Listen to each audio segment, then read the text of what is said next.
केंद्र में चाहे बीजेपी की सरकार हो या कांग्रेस की, सभी ने राजनीतिक पार्टियों को आरटीआई के दायरे में लाए जाने का विरोध किया है।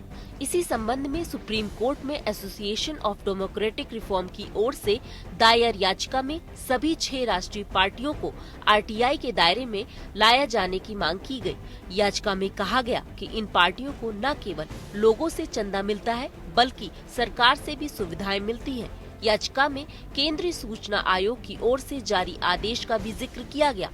याचिका में दावा किया गया है कि राजनीतिक दल चंदे और अनुदान के रूप में कॉरपोरेट घरानों, ट्रस्ट और व्यक्तियों से बहुत बड़ी रकम प्राप्त करते हैं, लेकिन ऐसे चंदों के स्रोत के बारे में पूरी जानकारी नहीं देते।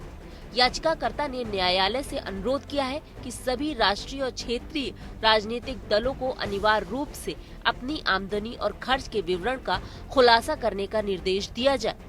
इस मामले में सुप्रीम कोर्ट ने BJP, Congress, BSP, NCP, CPM और सीपीआई को नोटिस जारी कर जवाब मांगा था, जिस पर केंद्र की मोदी सरकार ने सुप्रीम कोर्ट में हलफनामा दाखिल कर राजनीतिक पार्टियों को आरटीआई के दायरे में लाए जाने का विरोध किया।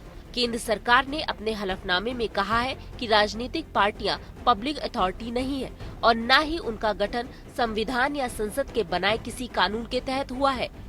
इनका गठन जन प्रतिनिधि एक्ट 1951 के तहत हुआ है। अगर पार्टियों को आरटीआई के तहत लाया जाएगा तो वो अंदरूनी कामकाज को प्रभावित करेगा। विरोधी गलत मंशा से आरटीआई दाखिल करते रहेंगे। सरकार ने केंद्रीय सूचना आयुक्त के आदेशों पर भी टिप्पणी करते हुए कहा कि केंद्रीय सूचना आयोग ने आरटीआई कानून की धारा 2H की काफी उदार व्याख्या की है, जिससे ये भ्रामक निष्कर्ष निकला कि राजनीतिक दल सार्वजनिक संस्थाएं हैं। गौरतलब है कि केंद्रीय सूचना आयोग ने 2013 में सभी दलों से चंदों का हिसाब देने को कहा था, लेकिन किसी ने भी जवाब नहीं दिया था। इस बीच एसोसिएशन फॉर डेमोक्रेटिक रिफॉर्म्स और नेशनल इलेक्शन वॉच की ओर से जारी एक रिपोर्ट में कहा गया कि 2004-05 से 2011-12 के बीच राजनीतिक पार्टियों को 435.87 करोड़ रुपए का चंदा मिला,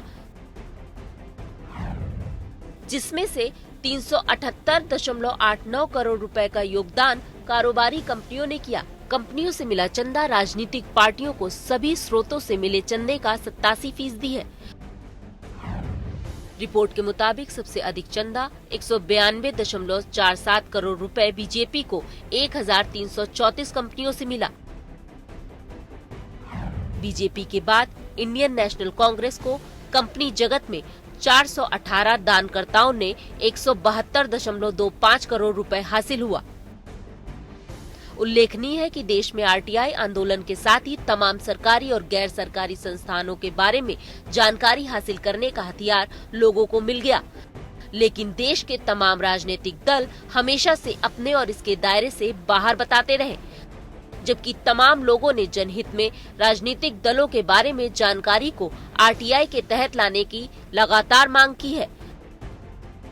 अब लोगों को उम्मीद है कि कालाधन के खिलाफ शुरू हुई जंग के तहत प्रधानमंत्री जी इस ओर भी ध्यान देंगे और राजनीतिक दलों को आरटीआई के दायरे में लाए जाने का फैसला लेंगे। Bureau report, APN।